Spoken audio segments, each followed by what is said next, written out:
What were we looking at there?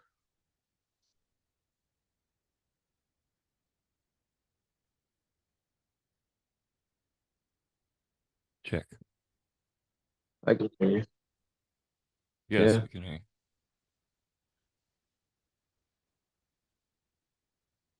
Yeah, your mic's not working.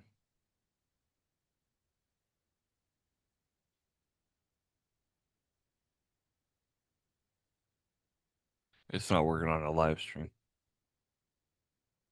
I'm muted. There, I'm back. I'm back. All right, here we go. Yeah, those people in the... Hello, Calix. It's good to see you. Please keep the people of Iran in mind. Keep them in your prayers. They are fighting the good fight. With that said, welcome to Faith, Fiction, and Folklore, or as we like to call it, the Try-F podcast, where we try not to have the podcast up. How are you boys today? I'm well. You're well. Yeah. So what were we watching? The people trying to break down the fence or something? Yeah, Iran has shut down all the power after 8 o'clock. They shut down the cell phone service, and they were showing their cell phones up to kind of demonstrate that they're still out there, still fighting. Yeah. So wish Fighting them a the good best. fight. So, all right. Well, today we're going to. You sound good. Great. Yeah, because OBS is stupid and it kicks me off my mic just about every live stream, and I always forget to check it. Because, a program should, in theory, have a microphone that works consistently instead of kicking you off for no reason every live stream. You would think. You would think, but why have expectations? You're just going to get disappointed. So. No doubt about that. Oh, goodness. Well, that is disappointing. We were hoping to try to get the Rumble live stream going up, but it is not cooperating. It's not working. Yeah, no, it's still saying we've got 2 people waiting, but no dice. We're going to have to set up like a completely different live stream platform, I think, for them. So we'll have to.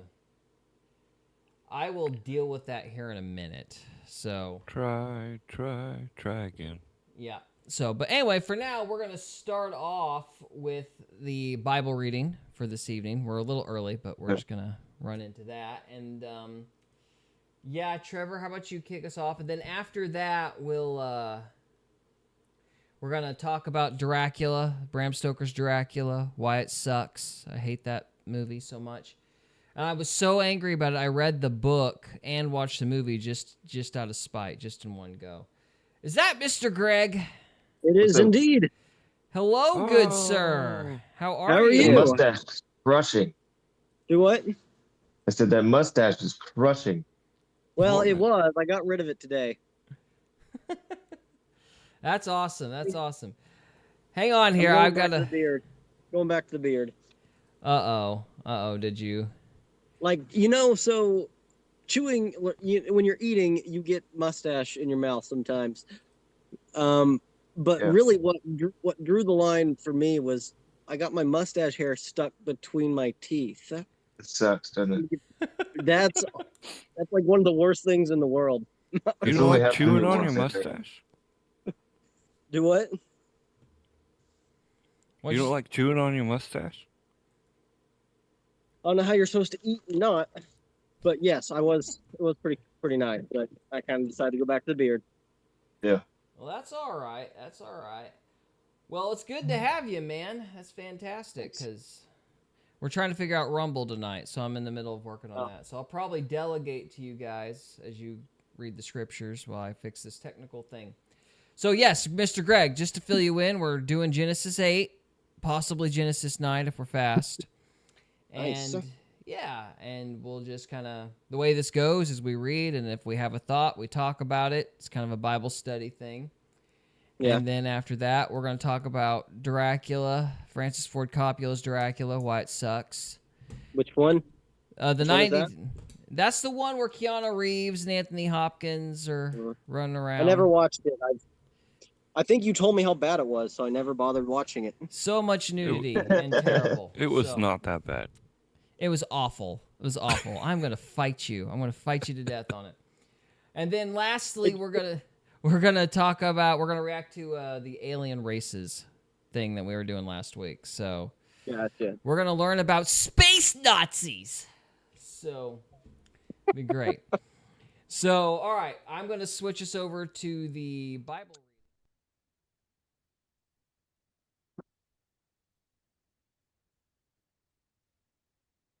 Okay. Are we ready? Genesis 8. Yep. But God remembered Noah and all the wild animals and the livestock that were with him in the ark, and he sent a wind over the earth, and the waters receded. Question: did he forget them? Some people have asked me that. Like, did he forget that they were there or something? No. What would you say to people that ask you that question? Like, I would ask if they've ever read any sort of literature ever. yeah. I don't know what to tell them. I'm like, oh, I don't know. Right. It just says, but God remembered. So I don't know how to answer that question. So Well, I mean, it's just a common phrase in literature. Like remembering somebody or a thing doesn't mean that you forgot about it. It just means that, okay, now we're dealing with this now. It's on the forefront of your mind now. Yeah, exactly. You're That's a good way focusing to on put it. it. Yeah. I It's like got you're dealing with it now. It doesn't mean you forgot about it before. Like when you have a bill to uplift, it's like Mm-hmm. this is the thing that I'm remembering right now. Mm-hmm. oh, okay. That makes Yeah. sense. Thank you. Now the springs of the deep and the floodgates of the heaven had been closed, and the rain had stopped falling from the sky. The water receded steadily from the earth. At the end of the 150 days, the water had gone down. And on the 17th day of the 7th month, the ark came to rest on the mountains of Ararat. And if you guys have a thought or question or anything like that, just Well, interrupt me. I mean, the only thing I would note to that is when they say the mountains of Ararat, they're not referring to Mount Ararat itself. There's a whole mountain range there, and there's lots and lots of mountains in that area. So it's Where exactly is that? Like on a map? eastern Turkey, right? It's on the border between Turkey and Armenia. Oh, cool. Yeah, I'm not a geology major, so I wouldn't know. Geography.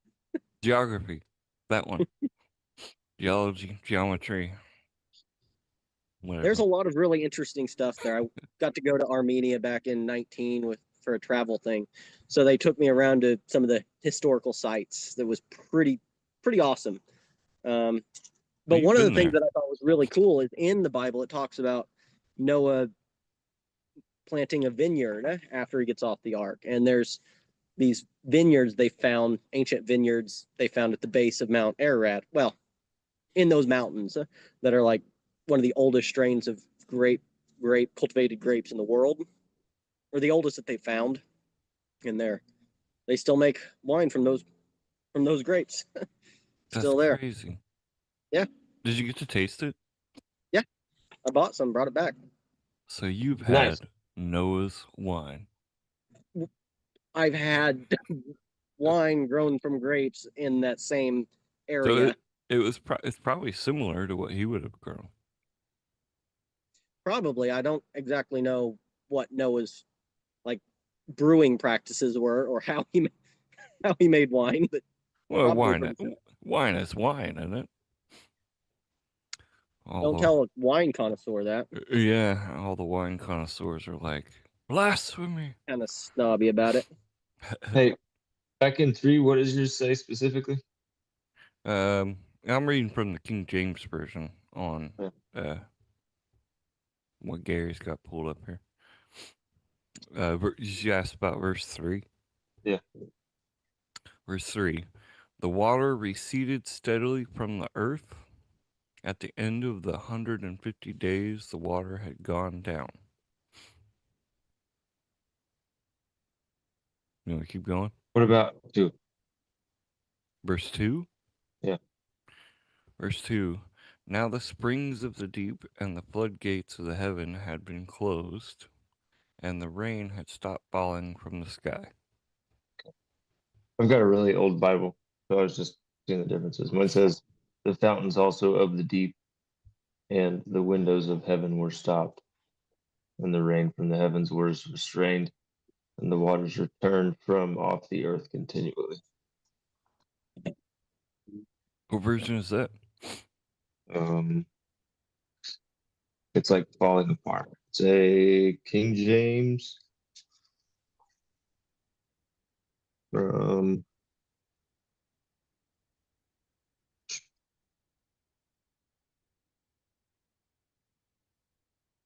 Oh, oh, no, you're not. So we got our.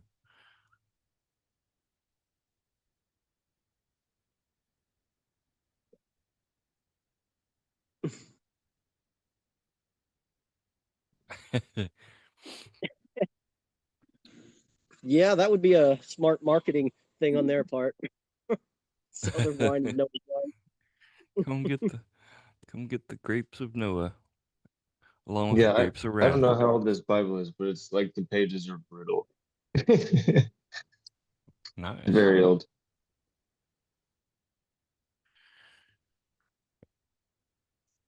We're on. You're so techy. I'm on verse 5.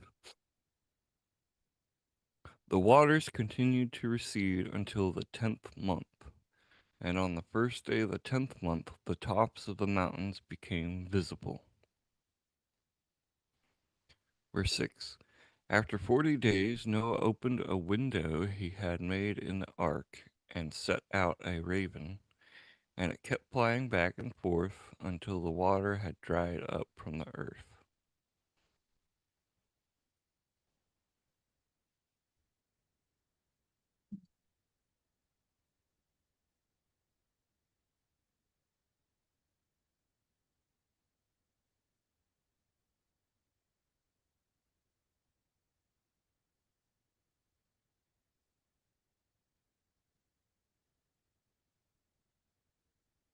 So what was he worried about, like stepping into mud and sinking or something?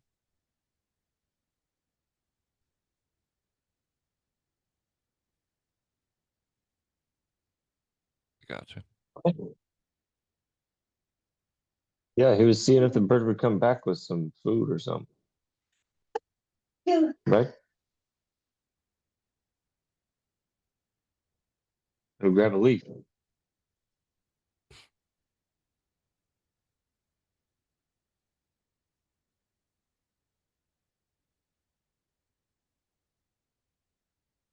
Yeah, it doesn't need to come back. Yeah. Okay, fair enough. So how far will they travel before they turn around?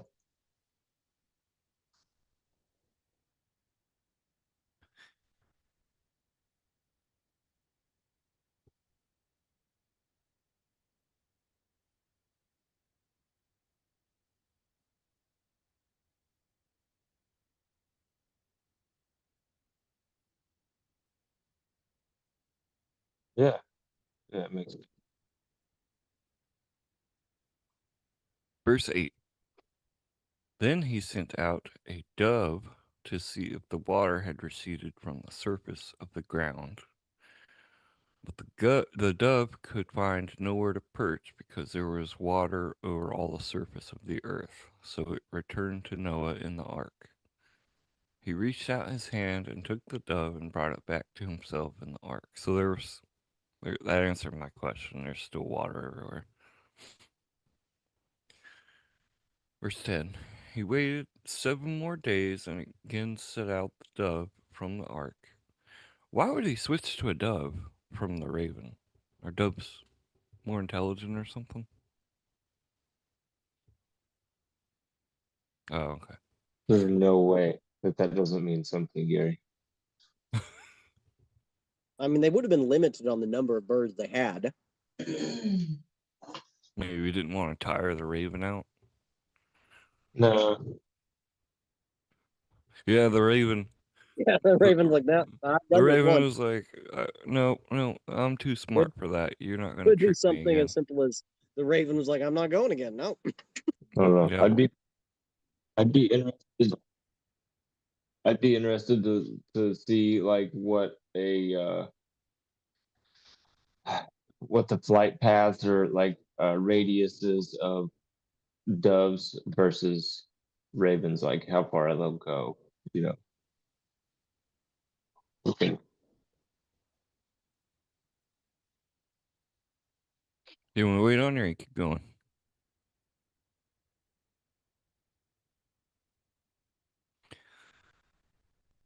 Amongst ourselves, talking, chit chat.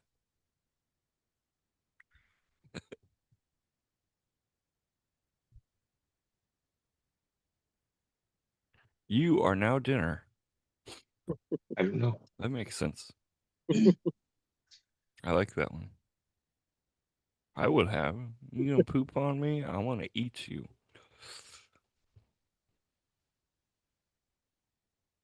Mm, It does make sense that if he sent out a raven and it came back, that when he went to send it out again, maybe the raven was like, "No, I've already done this. yeah, I'm not going anymore." Raven's like, I They should have have two food of them, here. right? Yeah. She does need to go outside though.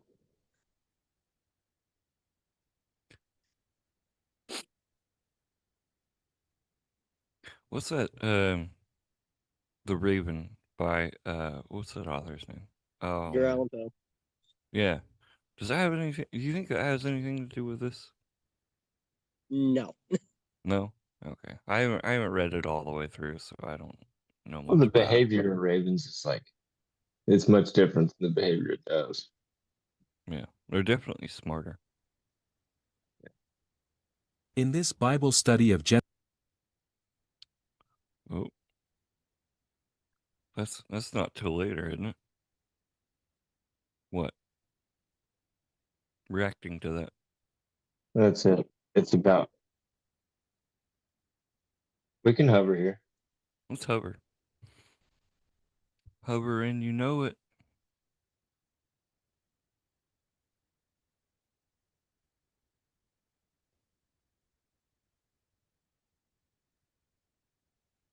in this Bible study of Genesis 8, we explore the powerful story of the Great Flood and its aftermath. We'll examine the miraculous moment when the rains finally stop and the earth begins to dry up, allowing Noah and his family to leave the ark and begin a new chapter in their lives. We'll also delve into the significance of Noah's act of sacrifice and the covenant he makes with God, as well as the lessons we can learn about faith, obedience, and the Where's the powering raven? of the flood. So now let's read the first 4 verses. Noah opened the window of the ark which he had made, and sent out a raven, which kept coming and going until the waters were dried up on the earth. Then he sent out a dove to see if the waters had subsided on the surface of the earth, but the dove found no place to settle, so it returned to him, to the ark, because the waters were on the surface of the whole earth. Then he stretched out his hand, took it, and brought it into the ark with him. He waited yet another 7 days, and again sent out the dove from the ark. And toward evening the dove returned to him, and behold, in its beak it carried a freshly plucked olive leaf. Then Noah understood that the waters had subsided on the earth. He waited yet another 7 days, and sent out the dove, but it returned to him no more. In this 8th chapter we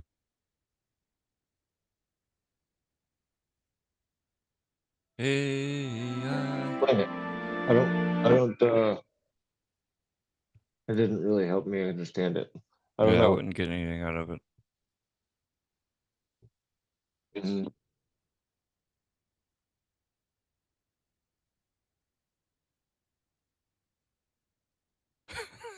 Right. And then Like make Jordan money off Peterson. of it. Uno mas. Have you ever wondered what a dove symbolizes in the Bible? In Christian iconography, the dove is a powerful symbol, carrying rich meanings.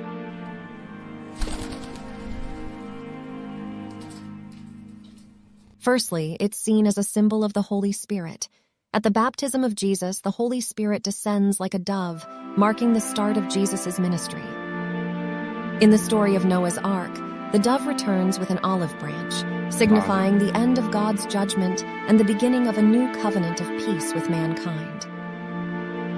Moreover, doves are often associated with purity, innocence, and love in the Bible, attributes connected with the divine nature of God. But Yeah. well, it would that makes more sense as it's a type of foreshadowing. Yeah. Yeah. Each time it brought a new covenant.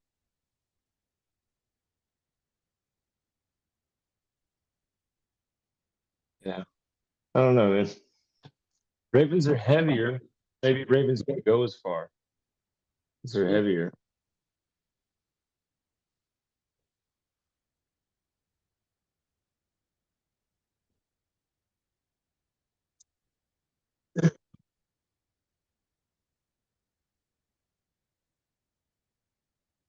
Yeah. Mm-hmm.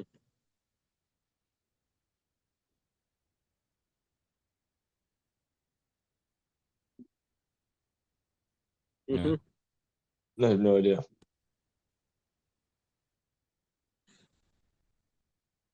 We're theorizing. Got to keep them speculating. Damn, damn, damn. What was I? Where we at? Verse 11.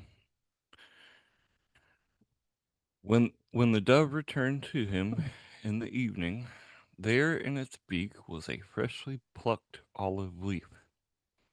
Then Noah knew that the water had receded from the earth. He waited 7 more days and sent the dove out again, but this time it did not return to him. Verse 13. By the first day of the first month of Noah's 601st year, 600 years old, and you're getting off a boat. That's crazy. The water had dried up from the earth.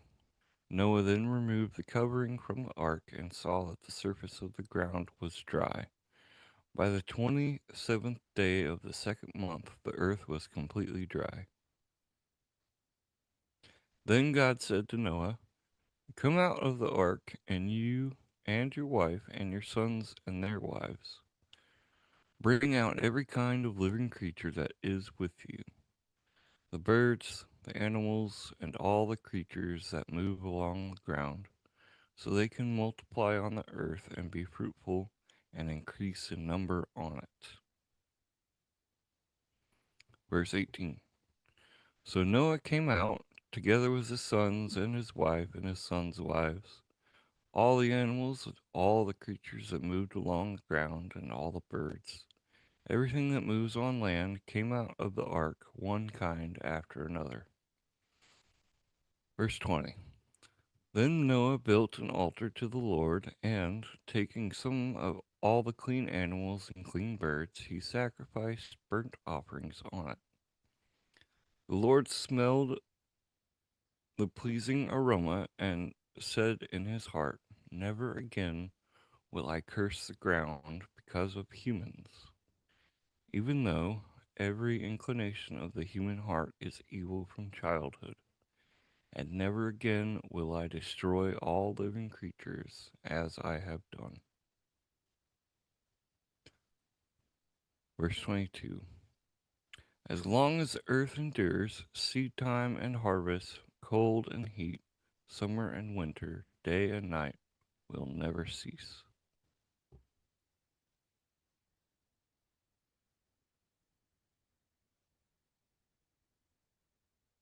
Well,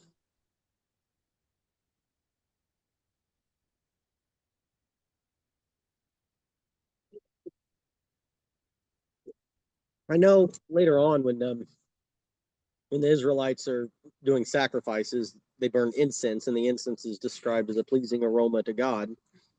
So just the sacrifice itself, it's just a metaphor.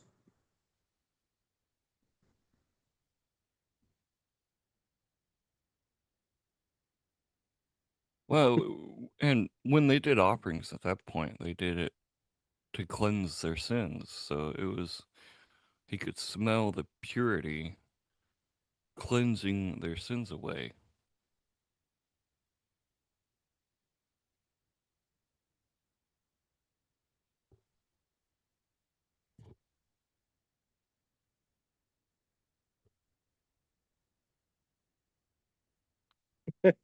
Now we got to play that song. Oh, come on. Wow. As soon as that That first day. piano note hits, bing. Bing. Oh. Well, Jeremiah, you can listen to it for us.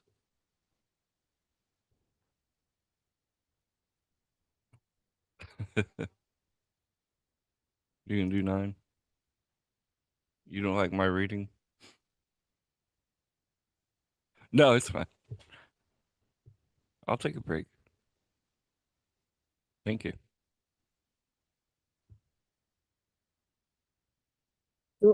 That's not nice.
Okay, hold on. I think that's something. The rainbow. Yeah, it's a token. Why is Yeah. that?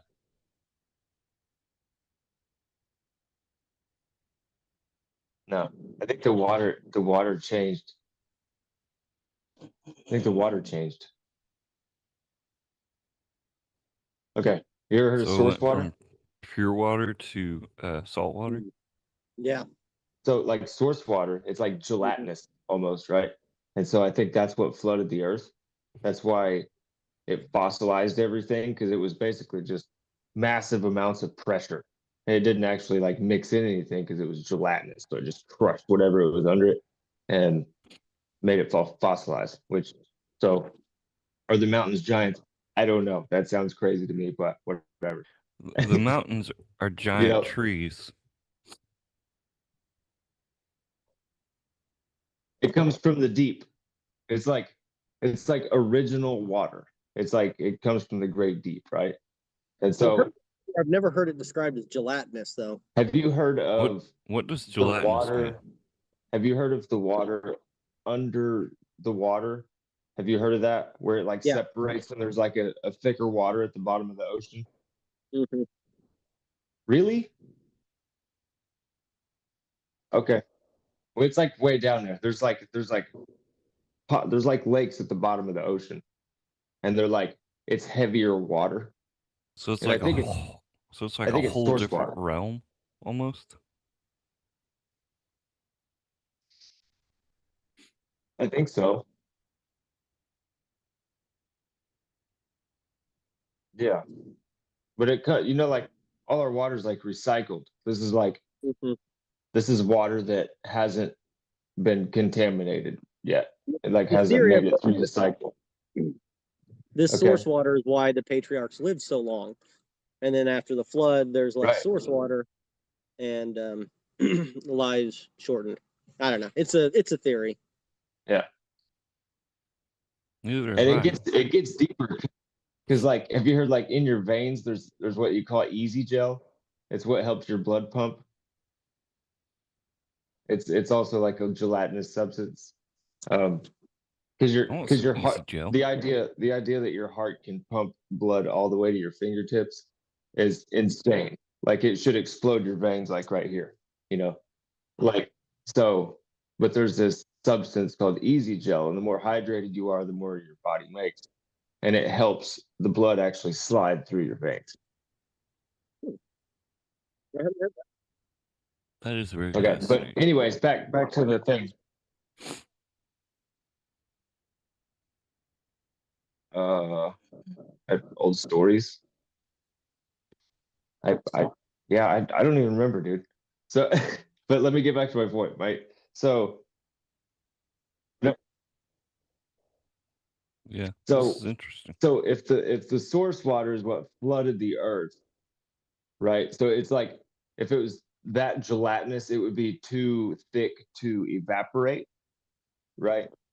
Okay, so his covenant to us was him like breaking down the water, and so that it would never there would never be so much that it would flood the earth because it would evaporate. And that's what so the rainbow is like moisture in the air, right? So it's like his promise was that water will only fill up the earth on a gradient. You know what I mean?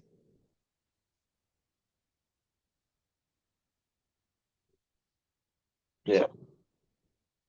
Yeah. Yeah, I just typed it into search and it says gelatin is derived from animal collagen and is often consumed for its potential health benefits, including improved skin elasticity and joint health. Drinking gelatin in water may help replenish collagen levels, which are important for maintaining youthful skin and joint health. Yeah. Look at the easy gel in your blood though. That's cool stuff. However, it's essential to consult a healthcare professional before incorporating gelatin into your diet. Well, we might want to say that for the sake of our podcast. Right. Yeah, we don't want you to be healthier. We want you to stay sick so you keep coming back. That's what she said.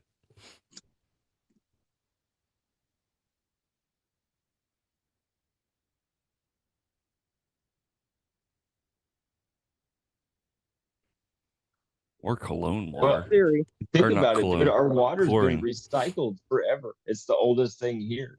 Water doesn't disappear. It just changes into different states. So like water is it's the oldest thing here. Yeah, 100%. So the water gets more and more deteriorated over time. I mean, it's Hello, children of the Almighty, is the Holy Spirit inside of you tonight? I don't know if that's what language that is.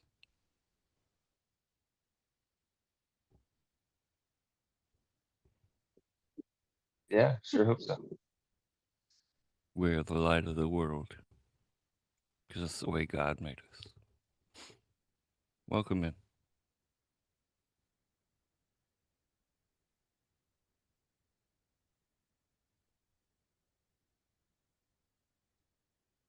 I don't remember.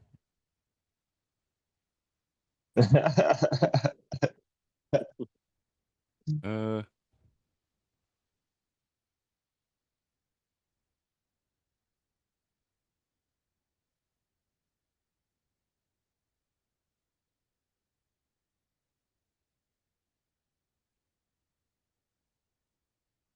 what does that mean? Hello? Oh, police. Peace. Gotcha.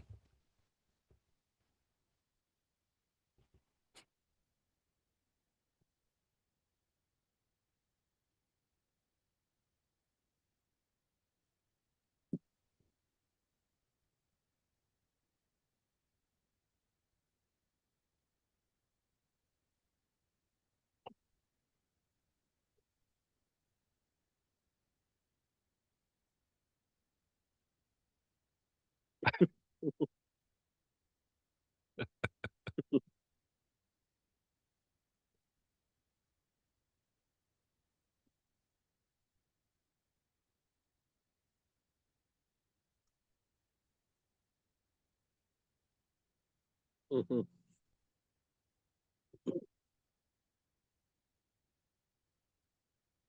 Yeah.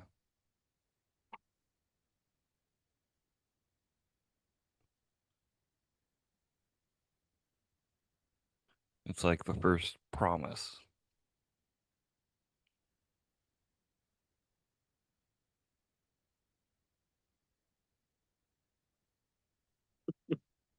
With I don't think that's I don't think that's political. Oh.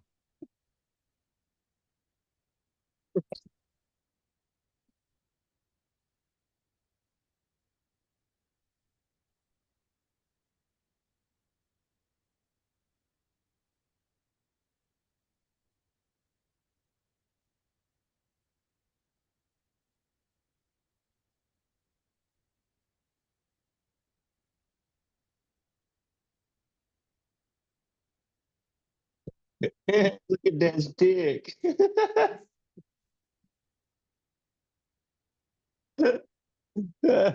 That's funny. Right.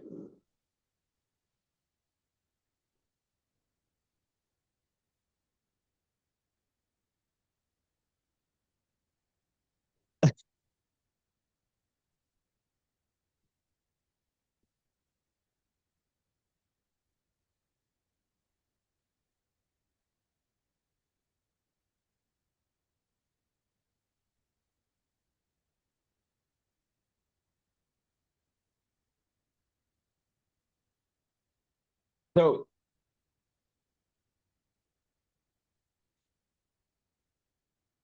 is there something deeper to this part of the story? Or is Yes. this literally Noah saying, like, cursing his son for saying, "Hey, look at Dad's dick"?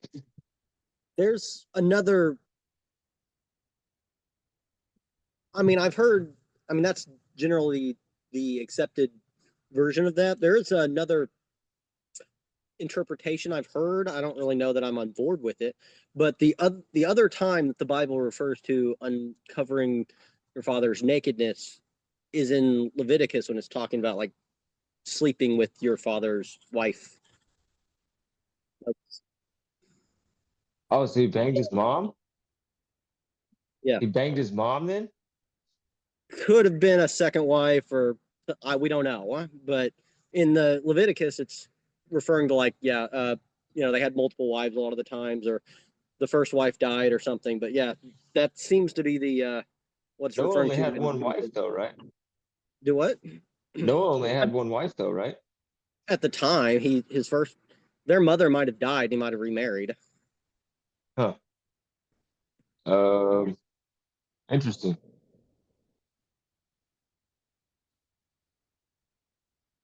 No, No, no. he banged his mom. Nakedness means like he he banged his mom basically, and the other two brothers came in, or he bragged about it. It sounds like. I don't know that I'm on board with that, but that is something I've That heard. sounds right to me, dude. It makes a little more sense for the severity of the curse. Yeah, yeah, yeah.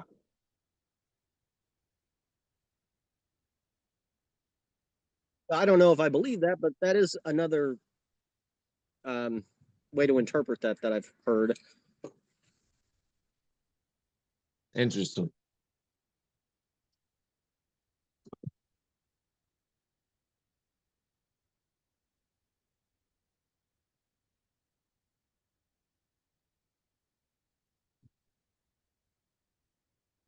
Is there?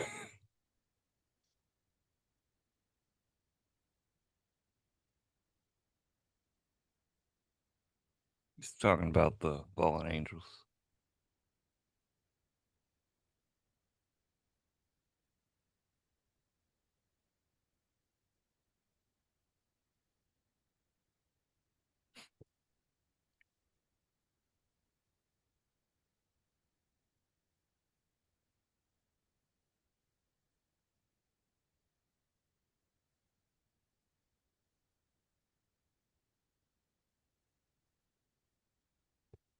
That's a long time to hang out. 950 years. Another theory I've heard that makes sense on the for the length of their lives. If you look at all across culture, there is this idea of ancestor worship. You're worshiping your ancestors. Well, Right. It makes sense if you're looking at that time period and your great grandfather is still alive, and your parents died earlier. Generations are dying younger, but your great grandpa is still around. Makes sense that they might have immortalized them and The line of Noah. the ancestor worship that is pretty much everywhere across the world. That's a good point. I hadn't thought of that, but you would be right. Yeah. Is it like the line of Noah? Yeah. Like, Well, technically everything's a line of Noah. Like not reincarnation, but like the bloodline of Noah lasted 950 years before it was broken up. oh, you're trying to think of a way that they wouldn't literally be alive. I don't know. See, this is one of those things that's like the numbers and the genealogy names have always kind of stumped me because it's kind of like I'm not sure. That is something I wonder is allegorical because I'm not sure. It's always possible that they actually lived that long, but I always kind of raised an eyebrow because, for example, I've used this in the past, but like, Peleg means the day the earth was divided. Nimrod means hunter of men. Like, there's a very, like, symbolic nature to those names. Like, Adam literally means man. Yeah. So it's kind of made me wonder if, like, maybe the numbers mean something else. And I know there's some kind of connection between the numbers and names and, like, words in the Hebrew language, but nobody's ever explained that to me clearly, so I don't know what people mean when they say that. There's some connection between the numbers and the names and the letters in the language, but I don't know what people mean. So, Greg, do you know? Because I've heard it my whole life, but nobody's ever elaborated on it. I know what you're referring to, but no, I don't. I never exactly studied Hebrew. Yeah, see, I don't know. I feel like you would have to know Hebrew to kind of understand. Yeah, maybe get a better picture of it, perhaps. So, and go back to Jeremiah's knock-knock joke. Yeah, who's there, Jeremiah? Or was that just for Cody? I thought that was kind of a veiled thing for Cody. He said inspired. Okay, inspired who? I said who's there. Inspired who? Inspired. We're all waiting with bated breath. Inspired. Shoot. I mean, I can't say it. You know what I want to say. St. Paul's letters are inspired scripture. Ah! That was a dumb joke, Jeremiah. Eat it, Cody. Eat it. So eat what? It was a dumb joke. There was no.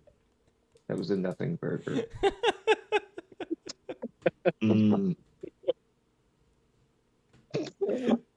It's the highlight of the night right there. Okay. For those that don't know, Cody's not a fan of Paul. Yeah. Paul's my favorite author in the Bible, and Cody doesn't think any of his stuff is inspired. So, the whiny little gay boy. I think blasphemous. Okay. On that note, We're going to wrap this 30-minute segment up. If you're on the live stream, stay with us. We got 2 more segments left. If you are watching this after the fact, thank you so much for watching, and we will see you next time. Thank you. Excuse me. Pardon you. Yeah, pardon me. On to part 2. All right, let me just lead us into this and get right to it. So, welcome to Faith, Fiction, and Folklore, or as we like to call it, the Triad Podcast, where we try not to F the podcast up. And we are moving on to the fiction segment of the show. So, What are we watching?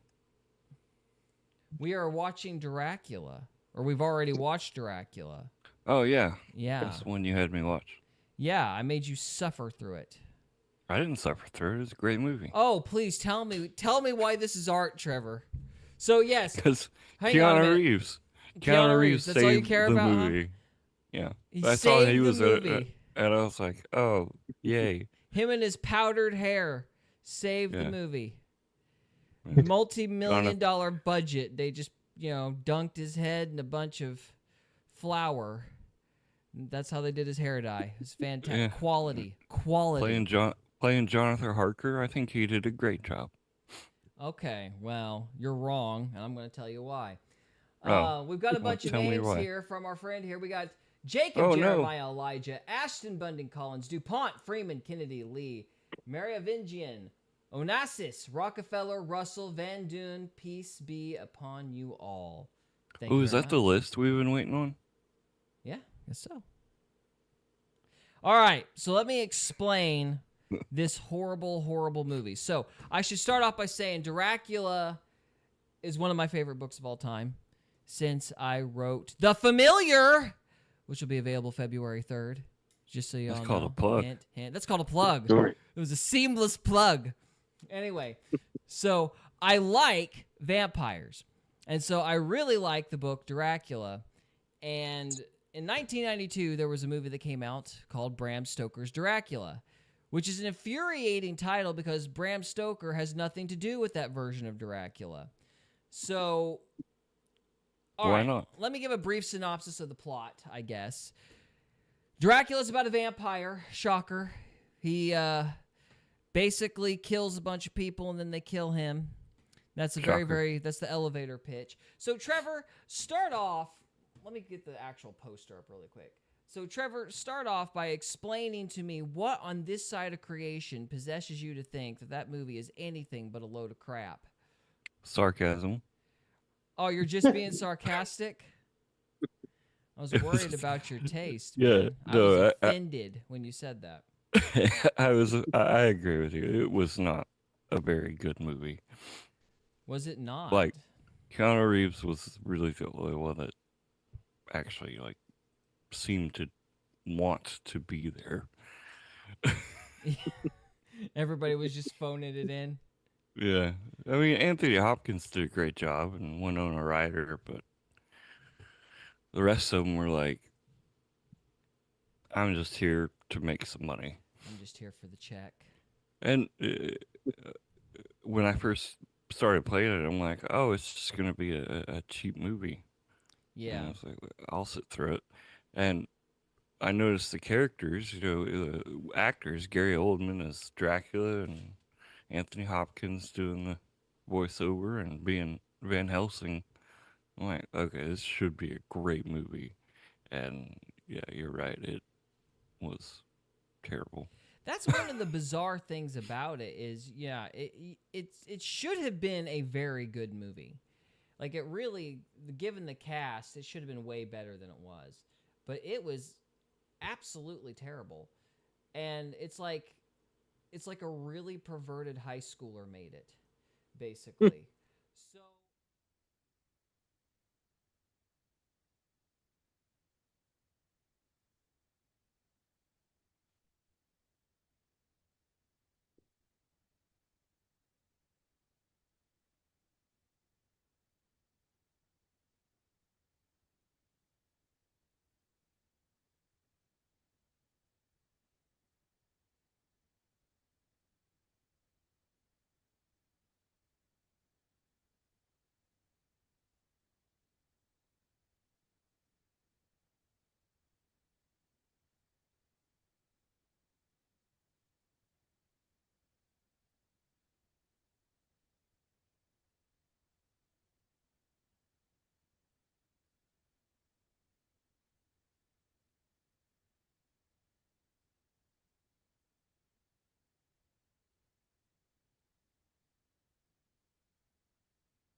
She had a very good dowry or something like that too. She's just a beautiful, good woman, and men like that. Which is what everybody was going for back then.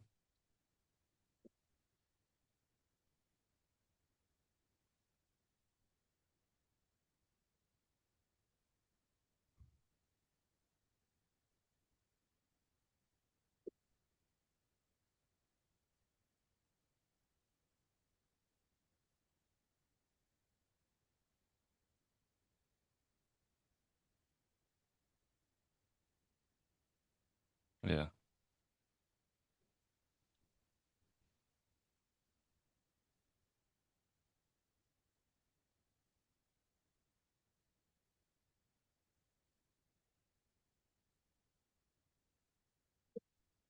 Yeah.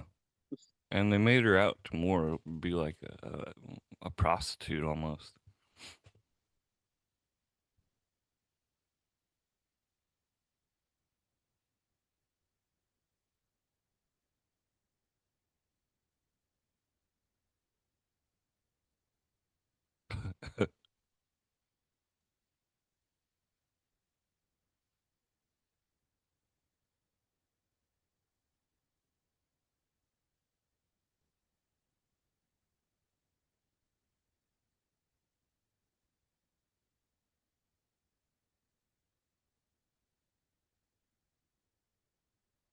Yeah.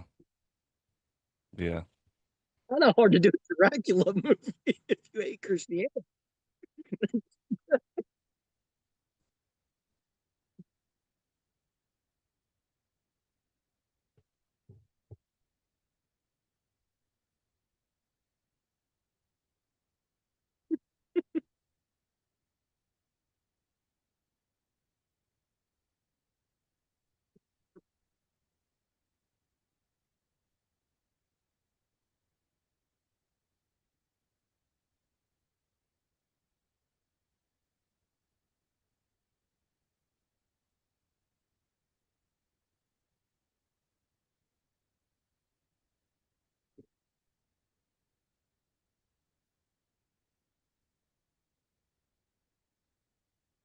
Oh yeah, it was hard to follow. It was very difficult to follow. Hey, fellas, I haven't seen this movie, and I'm hella tired, so I'm gonna go to bed.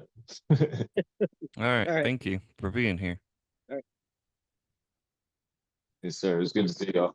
Love you, brother. Peace. All right, later.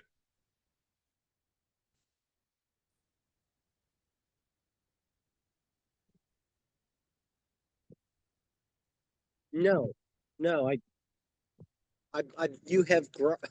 I would have watched it, but growing up, I guess you had watched it at some point, and you told me consistently how terrible it was. So I've just never had the desire to watch it. He took your advice. you, you had a positive influence in my life in that way. I spared you like 3 hours of your Spared life. me that. Yeah, you're not missing out on anything. Well, I'm relieved, Trevor, because I was worried about you there for a minute. I'm like, you have no cinematic taste. But Yeah, I was wanting to pick on you about it, but I wasn't real sure how to pick on you about it. oh, I know. I was my blood pressure got up even hearing you say it, man. I was mad. No, it's just so it's very the cuts are very very hard to follow. So just for an example, at the beginning of the movie, you have this weird like you have the captions that open up with explaining, who Dracula was historically, the guy that fought off the Turks. And amazing, in Transylvania, he's actually a very famous historical figure. He's like a hero, Yeah.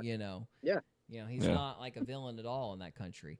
Well, they depict that war a little bit, and you can instantly tell right away something's wrong because the armor, I don't know if I can pull it up or not, but the armor, it looks like muscles.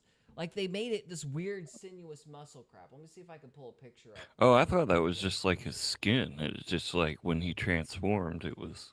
No, it was like it was supposed to be his armor, and I'm like, why? It's like Oh, looks yeah. plastic. Let's see if I can get a big picture of this. Yeah, here. It looks more like a samurai than Dracula. It just oh my gosh, hang on a minute. Why can't I do anything quickly? Oh, if only you had a better producer, guys. I what? apologize. You're a great producer. is I that? don't know what you're talking about. Right? Yeah, so this is his armor. Yeah. It looks like a bunch of muscles. It looks plastic. You're like, oh yeah, that'd protect you from a scimitar. Good luck with Because that. screw history. Yeah, screw history. Because Exactly. There's no cool armor in history. There's no No. way you could. No. You sit there looking at you, go, that ain't Byzantine at all. So, anyway, so the armor is just absolutely ridiculous in this film.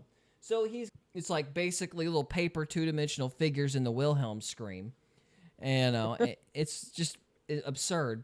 And so you go through the That's Hollywood can do. yeah, as Hollywood Wait, does. Huh?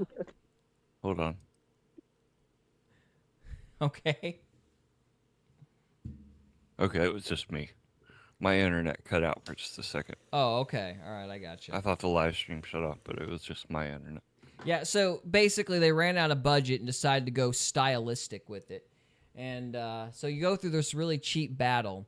And then by the end of it, you've got Dracula coming into this chapel, and his girlfriend has thrown himself off the cliff because the Turks like shot an arrow into her tower and said, your boyfriend's dead. She just believed him. So she threw herself off the tower, as one does. It was like a Romeo and Juliet type thing. I'm Yeah, like, yeah, what? yeah. That makes no sense to me. So What? she's... No grieving period, no nothing. I'm just gonna... Oh, he's dead. I'm gonna just die too. They have no reason to lie. Yeah, why would the Turks lie? I mean, it's like... Boy, I can't believe I know I would believe the letter, but it's in Arabic, so maybe I should wait. But nope, she just kills herself. So anyway, so that happens, and then he gets in there, and they've got her body sprawled out in front of the podium for some reason. They didn't put her in a coffin or nothing. She's just there, and Dracula's all crying. And Anthony Hopkins, who's apparently been reincarnated too, is like, "Well, your girlfriend's going to hell. She killed herself," and so. As one does in the middle of a funeral service. So, and Dracula's like, screw that, I renounce God. And so he stabs this cross, and then the cross just starts like spouting blood, and the angels start crying, and Anthony Hopkins like freaks out, and Dracula grabs a sacrament goblet and like fills it up with the blood and drinks it. And you're like, but why though? Because I'm thinking, okay, if I renounce God and then I stab a cross and it starts bleeding, if I drink that blood, I'm probably going to get leprosy. I mean, the idea that I would become a vampire would not be the first thing that comes to my mind. This is immortality. Yeah, I'm going to drink this blood and live forever. I don't know why I think that, but apparently I do. And so he drinks the blood and he screams because it hurts, because of course it would.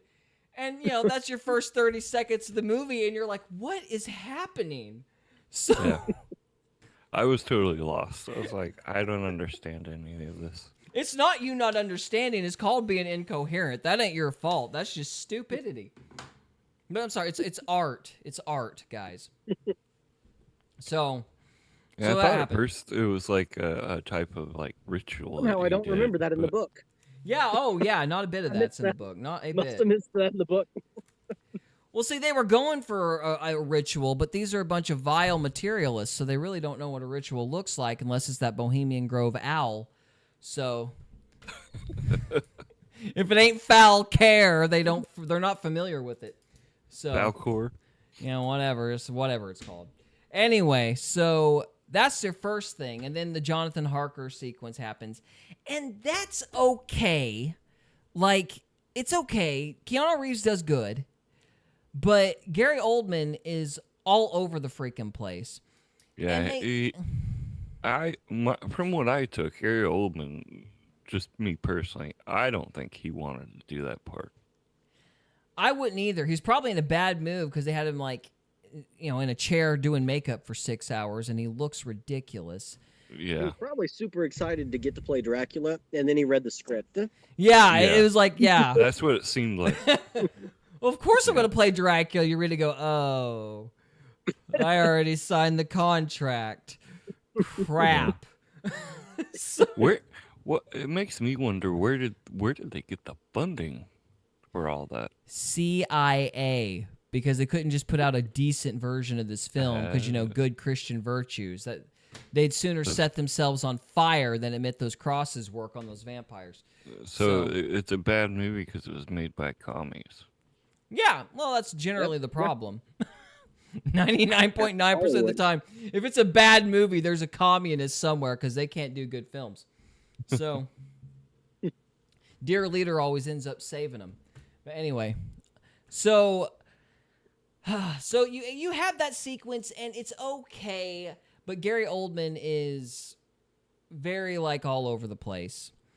And it's just an awkward performance. And then they have this shadow effect in there that's supposed to be scary, but it looks ridiculous, So at one point, Keanu Reeves is like, "Hey, this is Mina. This is my girlfriend. We're getting married." And for some reason, the shadow starts strangling him out of something like a Looney Tune, and you're supposed to be afraid of that, but I'm like, that just looks ridiculous. So. So that happens.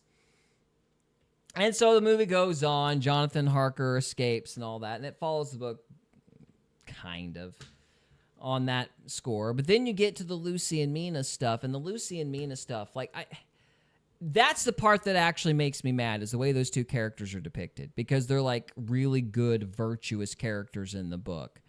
And they weren't virtuous at all. No, they were horrible in that movie, and it's so upsetting. So, you've got them looking at the Karma Sutra in the first scene. What? Yeah. In Britain in the 1800s, they just had a Karma Sutra there. What's the Karma Sutra? It's a book of a bunch of sex positions. Oh, that's right. Okay. Yeah. So they had that. And they're tee-heeing a couple of middle schoolers over this Karma Sutra book. And I'm like, oh, this is going to be super accurate. So, That's what Bram Stoker envisioned. yeah. I mean, it was obviously what it was implied. There was the subtext, Greg. That was the story he wanted to tell. Yeah. We all know. So what you're saying is I need to go back and read the book. Yes. Yeah. The better story. Dude, the book is incredible. I love the book to death. It's amazing. But this movie is trash. And so, anyway, these women in Victoria, England are looking at the Karma Sutra, tee-heeing like middle schoolers. And, after we go through that, we get introduced to Quincy and Arthur and Seward and... Oh, yeah, that was pretty cool. I really like what's his name, Carrie Elwes. Yeah, as Arthur. Yeah, I was like, oh, he's in it. The guy from Princess Nice. Bride. Yeah, Princess Bride. I was like, and he's a great actor. he's good. He does He his should job. He should save the movie. He did. Nobody could have saved this film. Nobody. Not even Anthony Hopkins could have saved this film. He tried, but there was nothing he could do. So, he tried. Anyway, so you go through this weird, Lucy being a tart through this party. And then the girls are also in a garden later as the ship, the Demeter's, coming up to Britain. And so the storm happens so the ship can approach. And I it think starts raining. Sorry to interrupt you, but I think we should get all these actors back together and sit them down and be like, hey, apologize. Would you guys be interested in redoing this entire movie the right way? That's something that's amazing, is there has not been one stinking depiction of Dracula that has been any way, shape, or form accurate to the books. Out of all of them. I mean, I haven't seen all of the Christopher Lee ones, but I know Peter Cushing and Christopher Lee have a fight in a ship in one of them, and I'm like, that didn't happen at all.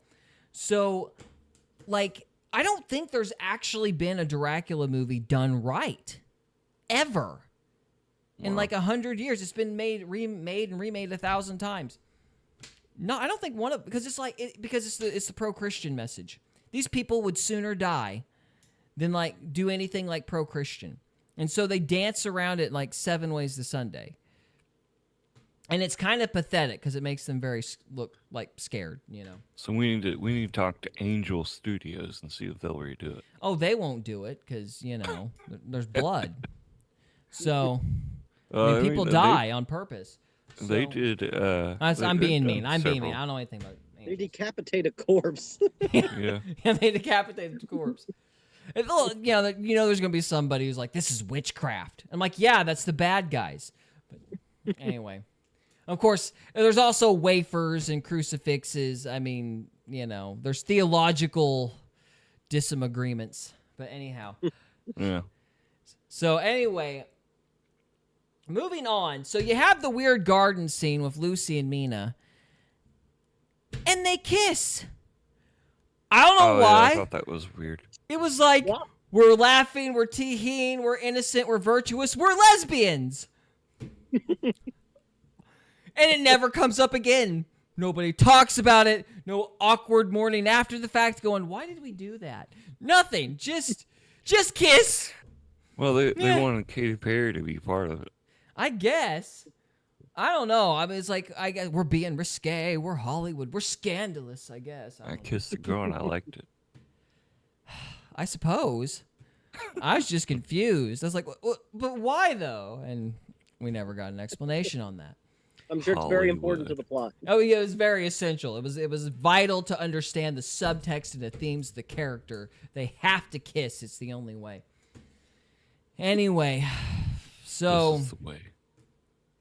Yeah, anyway, yeah, this is the way. So Dracula gets up on shore, and this was another thing. In the book, Lucy just sleepwalks, and she gets out of the house one night, and Dracula finds her and bites her, and that's how he gets access to the home. It's pretty straightforward in that regard. But in the movie, Dracula Seduces her. I guess she was asleep, so it must have not been hard. Anyway, he's a werewolf, and Mina comes across him copulating with her as a werewolf. What? Yeah. But why? It was Why? weird. That didn't happen in the book at all.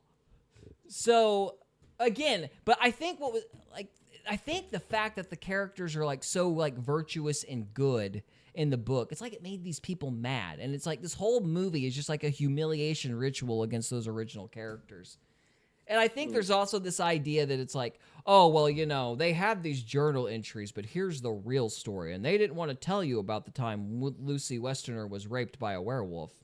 We're not going to talk about that, you know. They wouldn't put that in the journal entry, but we're going to give you the real scoop. This is art. So anyway, Goes back to your comment about high school movie. yeah, well, it's like American Pie. It's like, oh no, we're professional actors. Get naked. So Yep. anyway, so that goes on, and I'm trying to think if there's anything else like. Mina's the other thing. I think Mina's probably the most insulted character of all because she ends up having an affair with Dracula and taking absinthe. And I'm like, Mina Harker would not take absinthe. Shut up, movie. So, yeah, but apparently, and I guess the absinthe awakened her realization that she was this guy's dead lover. And she suddenly remembered that she was alive 300 years ago and is just like in love with him now because she was in love with him so long ago. And I'm like, no, that's the absinthe. That's why he had you take the absinthe. Well, I thought that at some point he kind of like hypnotized her No. and tricked her. I mean, the absinthe tricked her, but the movie's telling you it's real. So anyway, so she drinks absinthe, and apparently the absinthe was like her big divine revelation. And so, you know, poor Jonathan, who gets back from being attacked by the vampire women, you know. Oh yeah, he does go to. Why does he go see Dracula again?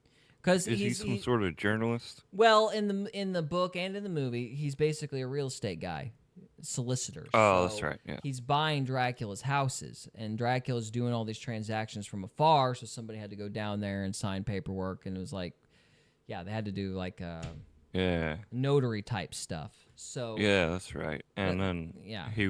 Dracula was jealous of Jonathan Harker, so he trapped him there and went to take her away from Jonathan Harker. Right, and that's not what happened at all. Like he trapped basically in the book Jonathan's food for the women after he's done signing all the paperwork is what's supposed to happen. So Jonathan like escapes, but the idea is he writes all these letters, and Dracula basically has him write all these letters to kind of cover his tracks because Jonathan's supposed to go disappear on his way back to England. So he has him write all these letters ahead of time so he can post them periodically to make it look like Jonathan Harker left when he didn't. And so after all that's done, then Harker is supposed to be fed to the women.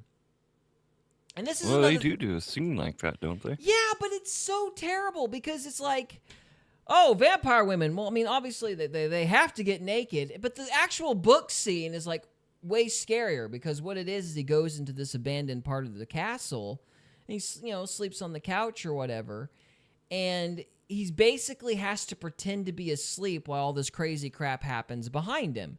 So, the women show up and he can hear them talking about him and, they lean in. He thinks, in the book, they're going to kiss him. Of course, what they're talking about is biting, but he doesn't realize that yet. And then Dracula tells them to knock it off before they can actually do anything. And then they feed the kid. Then he feeds the kid to him. And Jonathan has to listen to all that crap and still pretend to be asleep.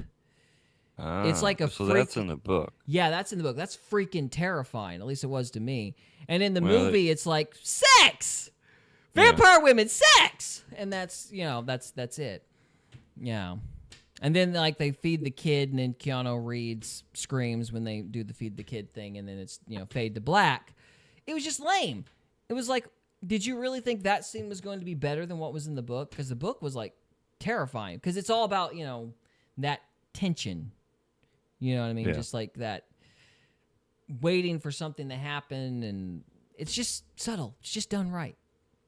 Movie's terrible, but we're moving around. So, anyway, Mina was like actually in love with Dracula. That's kind of the main problem with the movie as a whole, because Dracula is repulsive in the book. He's not like a seductive character. Like he's an old school monster, Yeah. And that's... like, the worst part of it is, like, the vampire baptism scene where she drinks from his chest or whatever. Like, in the book, again, it's actually terrifying because Renfield actually becomes, like, a good guy by the end. And because he realizes Mina's being fed on by Dracula. And Which so... one was Renfield? Renfield's the guy that was eating the bugs. You remember him in the movie? Like, he was eating bugs and he wanted a cat and he was... The crazy one? Yeah, he was the crazy one. Oh, okay. Yeah, so in the book, it kind of plays the same way, except by the end, Renfield tries to save Mina because he likes Mina. And, he fights Dracula, and Dracula kills him because Renfield turns on him, right? Again, the idea being Mina is such a good person, she's bringing out the best in everybody, right? Which is why all these... not portrayed in the movie. No, not at all. Because, like, yeah, the idea... It's just... In the book, the idea is this person is so good that these other men who really don't know her rally around her to save her because she's so virtuous. And it's like they failed to save Lucy, who was also a good person. And by golly, they are not going to fail to save this second person. They're going to give their lives for this other woman, to basically, like, redeem themselves from losing the first girl, Lucy. And also because she's just good. She's good enough to inspire them. She is an inspiring figure, In the movie, she's a slut. They're all sluts. Everyone's a slut. So It's just infuriating. Like, it's so... I cannot describe how mad that makes me. Anyway. Angry. Angry, yeah. Makes me want to reread the book. Oh, the book's amazing. Yeah, I Reread reread the it. book I out of reread it spite. this week, and I'm like, good night. This is so good.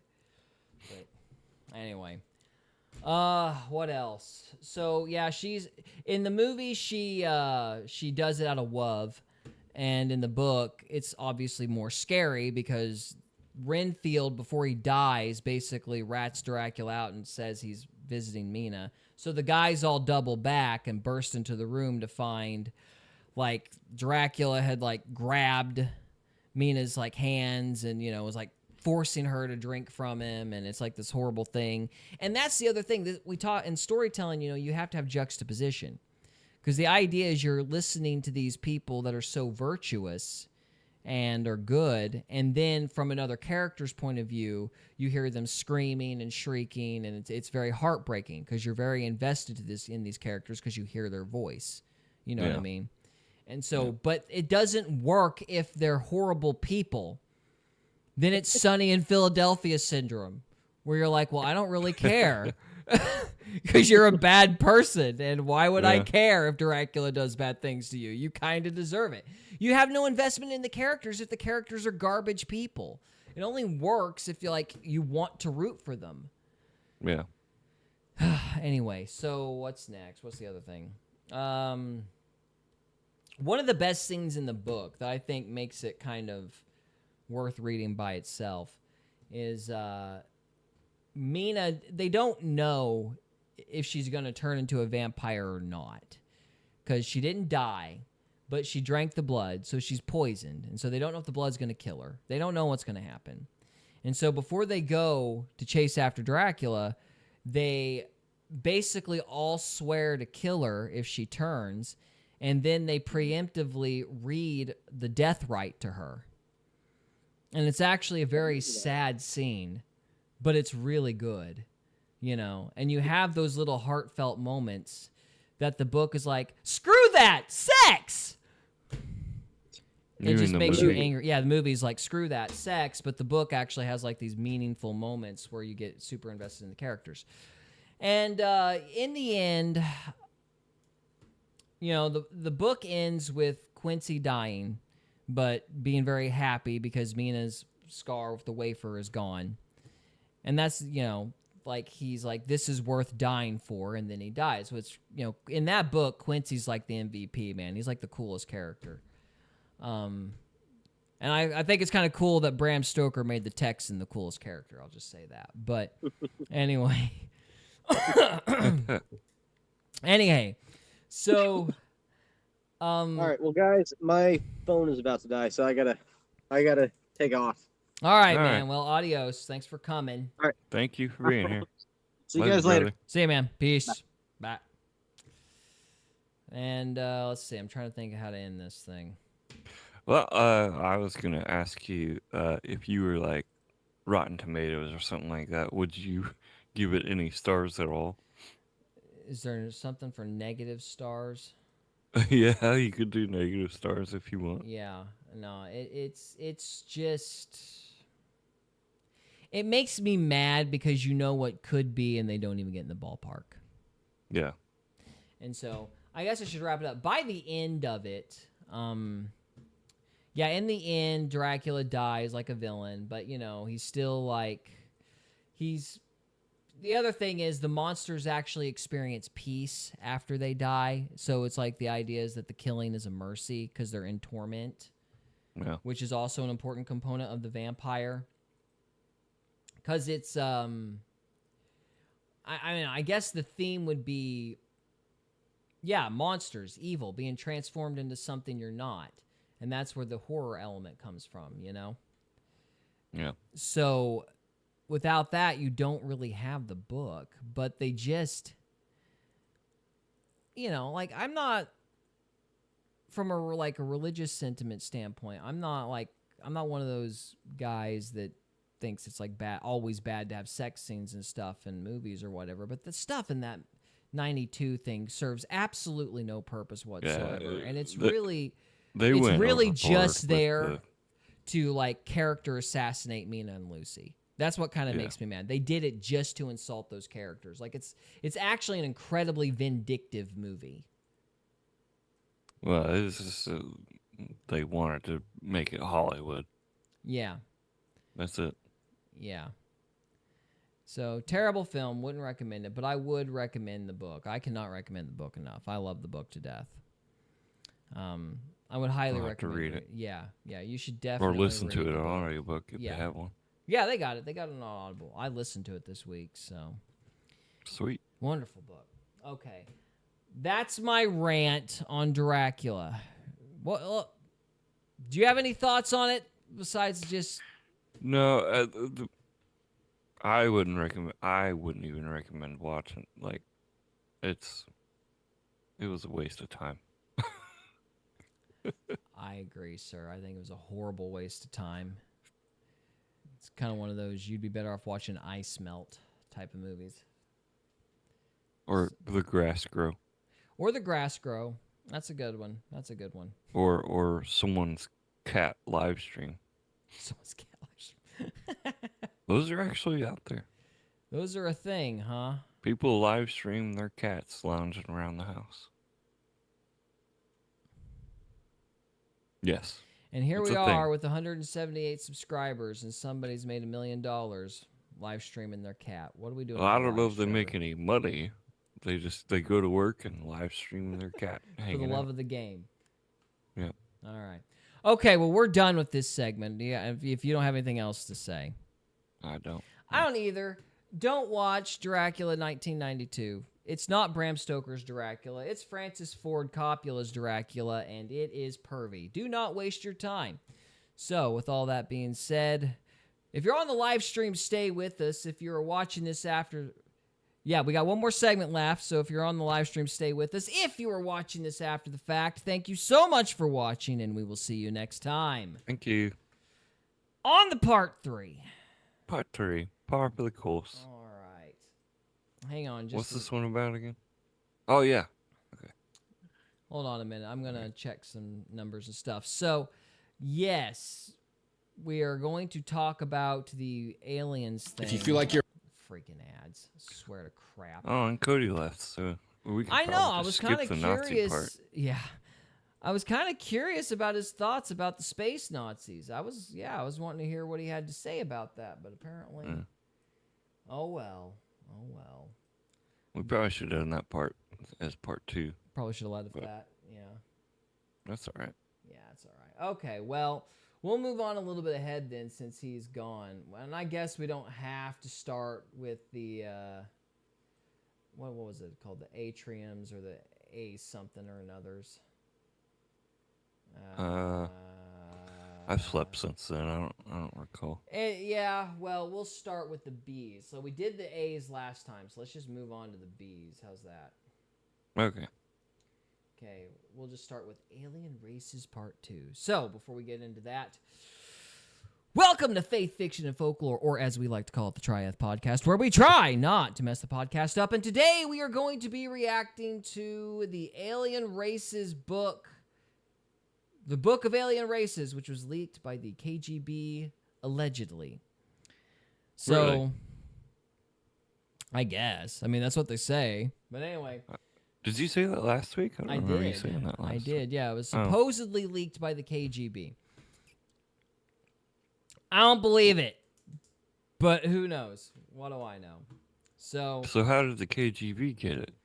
who knows? How did the KGB learn about the space Nazis? I figured Russia would do something about that if they learned of it. But anyway, that's just me. So, but I thought we would watch this because it was mildly entertaining. Actually, my windows are screwed up. So, Trevor, help me out here. Stall while I try to fix these windows. If you'll pay attention to Gary, his windows are screwed up. Shh. No.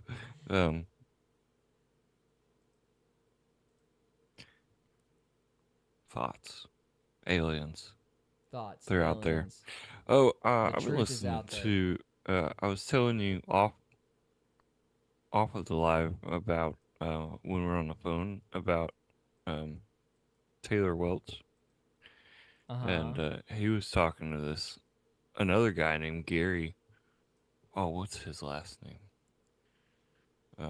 But they go in deep about were our aliens real? And this guy is like super intelligent. What's his name? Hold on. Let me see if I can find his name real quick. Um, but All right. he's one of those really intelligent guys who has written a lot of books. And Taylor asks him, "Are aliens real?" And he ties them to the Nephilim, and he knows all the names.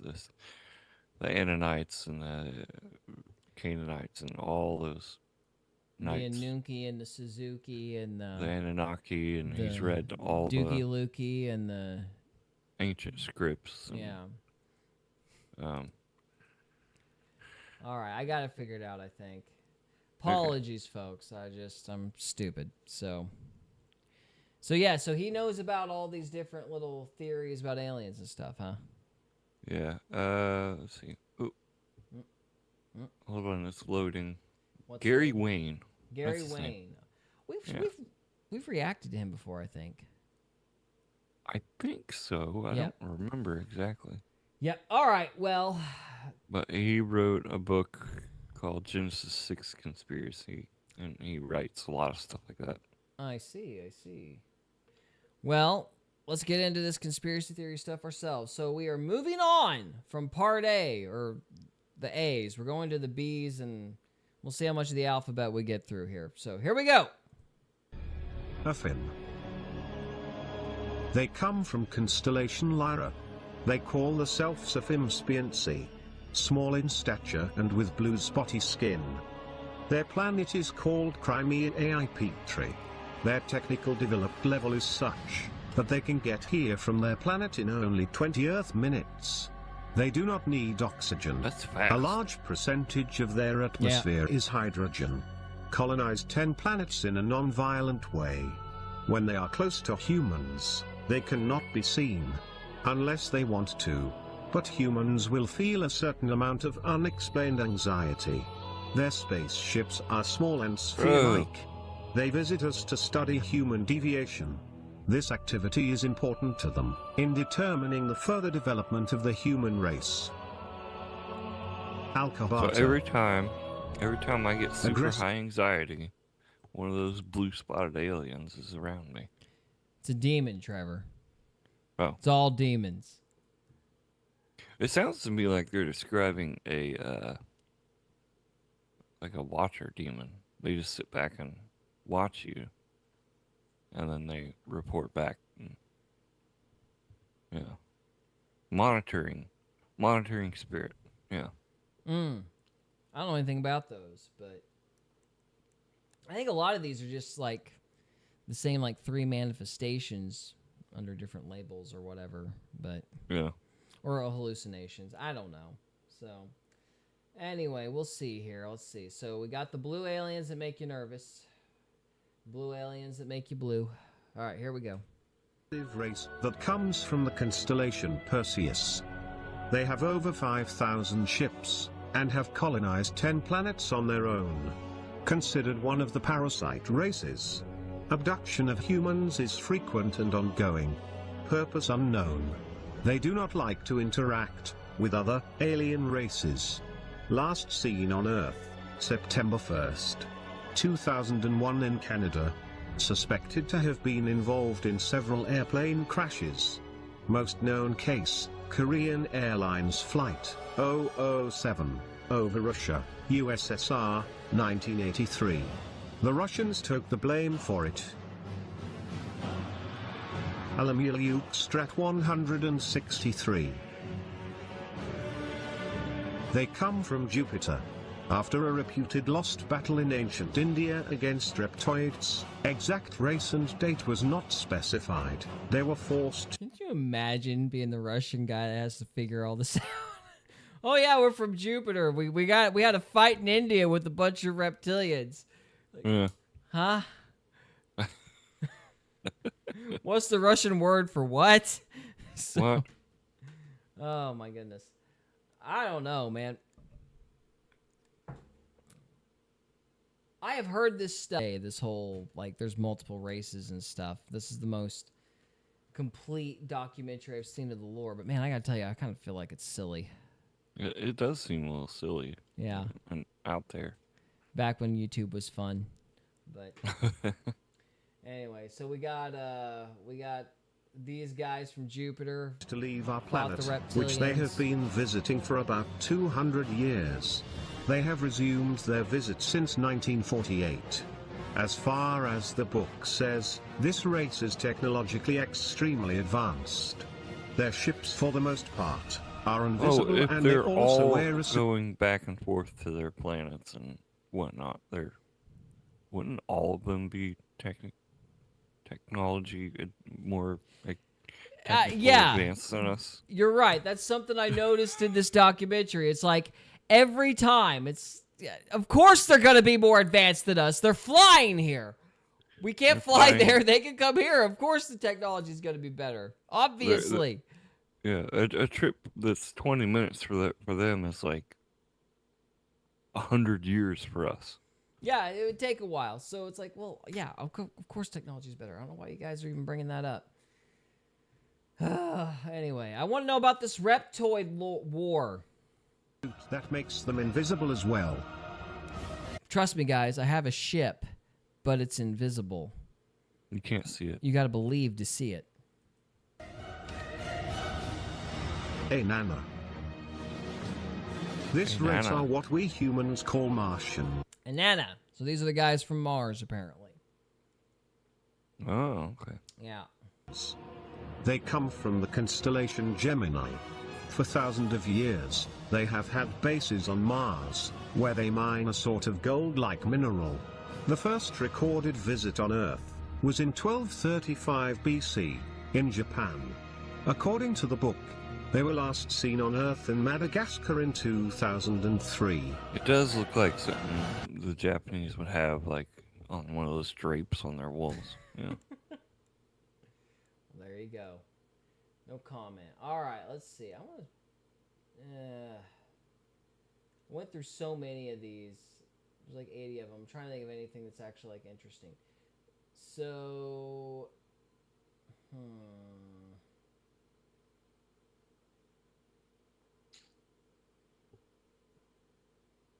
Yeah, and I always thought of the lizard ones being more, they just stay here, and they're, like, living underground. yeah, no. The David Icke has that whole, like, everybody, all your world leaders are secretly reptilians, or most of Yeah. them, or something. The Good Old Boys Club is full of lizards, apparently. Yep. So that's the only one I know of. Let's just keep going here. Algurulix. They come from the Alright, constellation Cetus, near Deneb-Kaito's Shemli. Although they are often confused with reptilians, they do not share anything with the reptilians except the appearance. They That one's hide actually kind of creepy. Well, yeah, that's a creepy picture. I just love the wording on this. It's like they don't share anything with the reptilians except appearance. That means they're reptilians. I mean, how else do you define a reptilian? It looks like a reptile. Yep. It's like, Got no, scales no. and It's, everything. yeah, it's like it's completely different. How? I don't know. Trust me, brah. Its blood is purple instead of blue. There you go. That'll work. It is around 2 meters, 6 feet, and can live up to 350 years. This is one of 21 races that have more than 2 genders. This race have 8 different genders, and all of them can Gender reproduce when in dysphoria. sexual contact with each other, no matter which.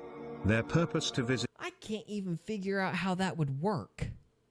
Well, frogs do it. Frogs have 8 genders? Yeah, well, they can be multi-gender, yes. Frogs can, if there's not any males in a pond, frogs can still reproduce. Okay, my question is a little deeper than that. Yes, it's like a hermaphroditic frog that can, do like, self-breed. Okay, got it. Tracking that because you have one male and one female. I'm saying what else could possibly exist besides one male and female?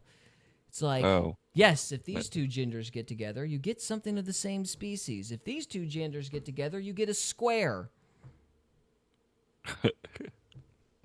Well, I don't even understand how that works. It's like, okay, explain to me the mechanics of 8 genders, please. Well, you got, okay, so you have your typical male and female, right? Uh-huh.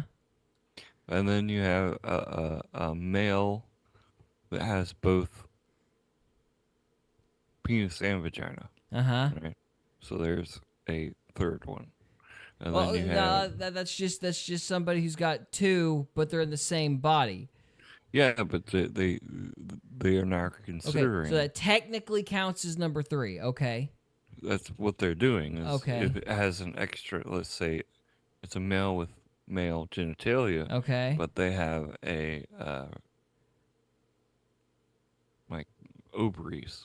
Uh-huh. That's a separate okay. like separate being. I'm sorry to give you a So hard there's time, 4. but I'm like, this is insane. There's no conceptually, how do you have more than just male, female, and then both? Yeah, that's what they're doing. Is But each one with different parts. I know, but they said 8. We've discussed 3. That's what I'm saying. Is if this one has ovaries and penis, Uh-huh. it's separate from the one with a vagina and penis. Okay, so it's like So they have just like different parts of the same basic anatomy. Yes. Well, then you'd That's have to how have like they're categorizing them. I don't know how that would work at all. That seems incredibly inefficient. Yeah, it is. It's So you can divide that out. You can divide that up to 8 different genders, huh? Or more if you want. You know what makes more sense than this? Pizzagate. Teleporting Bigfoots. We could go back to that if you want. Yeah, that's more coherent than 8 genders, and they can all breed with each other. And they all have children.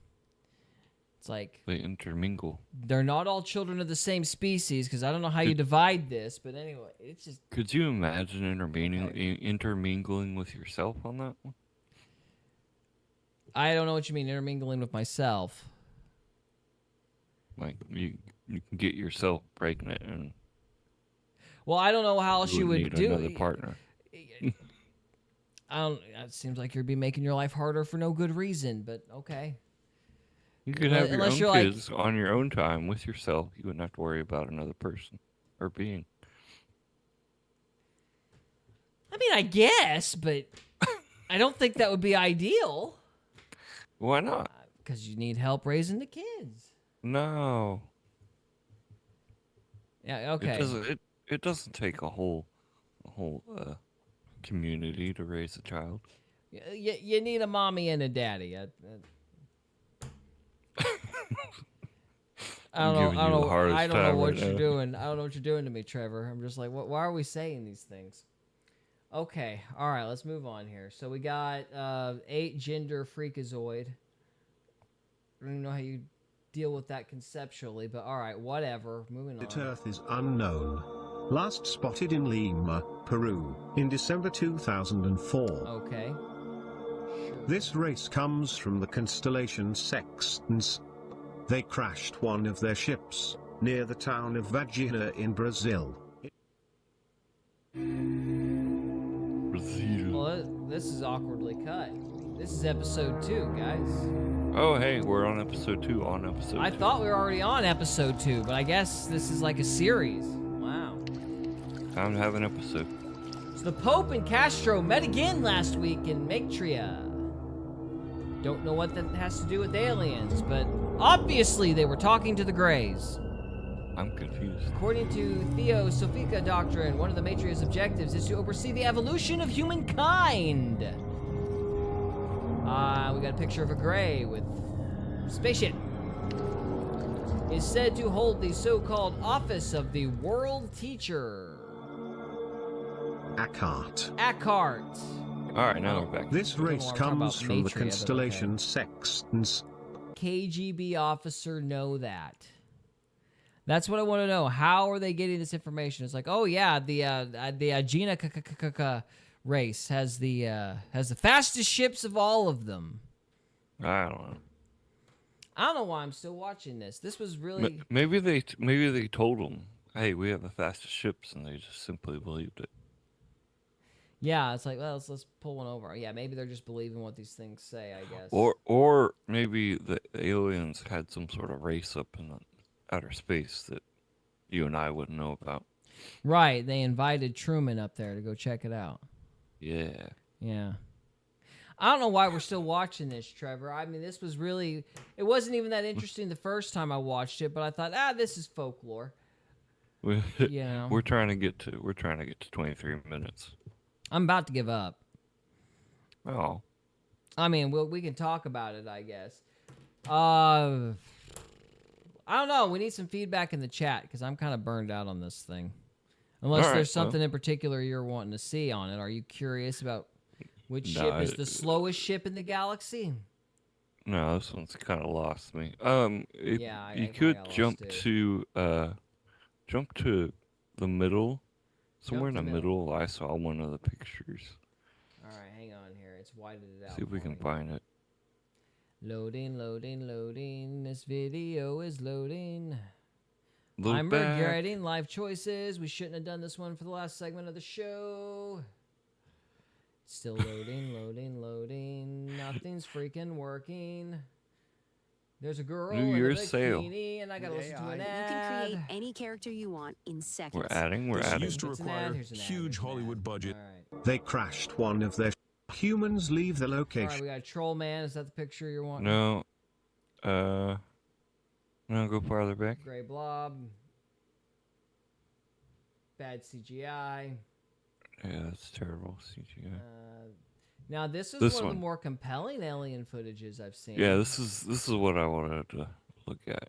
This might actually be real. This is one of them that I've wondered is actually whether or not it's real. I don't know how you would fake this because if you look closely at this footage, what's this called? Gray Bob, I think, is what it's called. So anyway, yeah, it's this old school footage of this alien, and you got all the shadows and stuff, but it blinks. Yeah. And I'm like, how in the world did they get this thing to blink that smoothly, even if it's an animatronic? Because if you look at like a Jim Henson puppet, Yeah. video from the 80s, it's like it couldn't blink like that. No. It's like, how do they get it to blink? And I don't think it's CGI. It could be CGI. I No. don't think it's CGI. So the Gray Bob footage I've actually found potentially true. But anyway, let's see if this is going to We play need it to or see not. if we can find that video and play that one. Yeah. Where Very I think that's a good idea, Trevor. I think that's a very good idea. Let's try to find Gray Bob because this documentary has burned me out. You burnt out. I was gonna play the space Nazi joke up a little bit, but Yeah.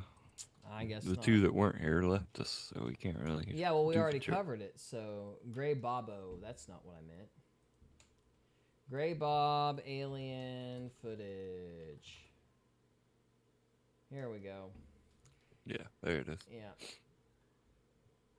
Oh, this is Skinny Bob. That's what it was called. All right, so here's Skinny Bob. Here are the videos uploaded by blah, blah, blah, blah so far. The first one was uploaded the same day he joined YouTube. April 13th, 2011. Weird symbol indicating a nation or something. It's a badge-looking thing with a sword.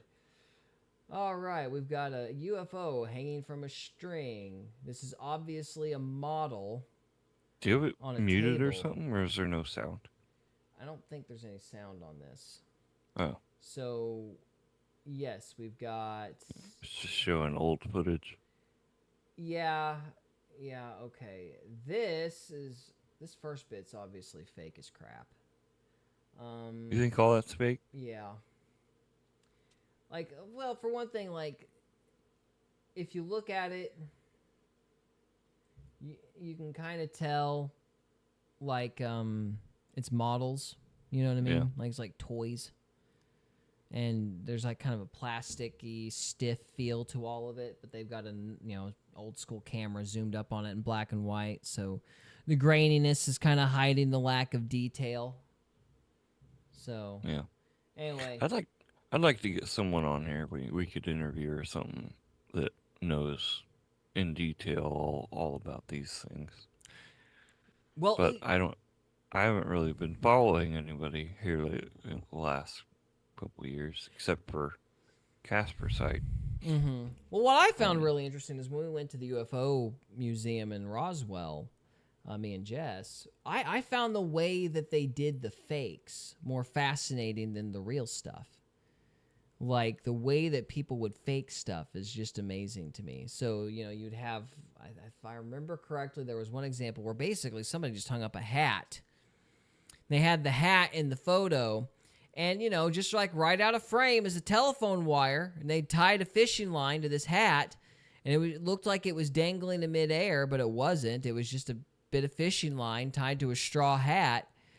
It was a fishing line tied to a straw hat and a telephone cable. And they just hid the telephone cable. I mean, just stuff like that. I found that fascinating. Somebody even tried to fake the Roswell medal by basically grafting two different metals together to kind of give it a pattern. But that's a forging technique that people are familiar with, so it didn't fly. But, just the way people try to fake stuff is almost as interesting as the real stuff. But anyway. All right, so you got... Yeah, see, these cuts don't make any sense either. Yeah, I don't know if that's a good video or not. Now, see, this is different. We're getting onto something. So that first bit was all crap. Are you going to go to the Bob? Here we go. Let's see. We're about to get there. Now, when I first watched this, I was like, oh, maybe. So, see how he's kind of half blinking? The blinking is what gets me. I'm like, how did they fake the blinking? I don't know.